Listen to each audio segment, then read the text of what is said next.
रहमतुल्लाहि व बरकातुहू। 8 चीज़ों का इलाज हुजूर अकरम सल्लल्लाहु अलैहि वसल्लम ने फरमाया है। वो क्या है? जोड़ों का दर्द का इलाज।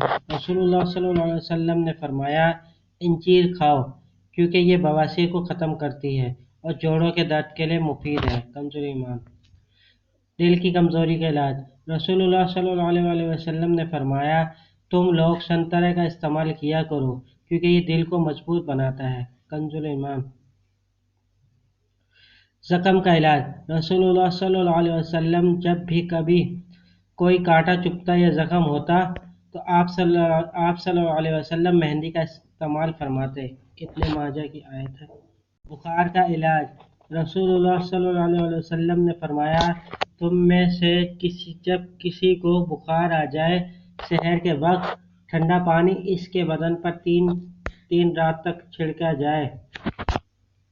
पेट का कीड़ों का इलाज। हज़रत इब्न अब्बास रज़ियल्लाहु ताला अन्हु बयान करते हैं कि रसूलुल्लाह सल्लल्लाहु अलैहि वसल्लम ने फरमाया, नहार मुँह खजूर खाया करो क्योंकि इससे पेट के कीड़े मर जाते हैं। गुर्दे की बीमारी का इलाज। रसूलुल्लाह सल्लल्लाहु अलैहि वसल्लम ने फरमाया, पहलू के दर्द का सबब गर्दन की नस से है।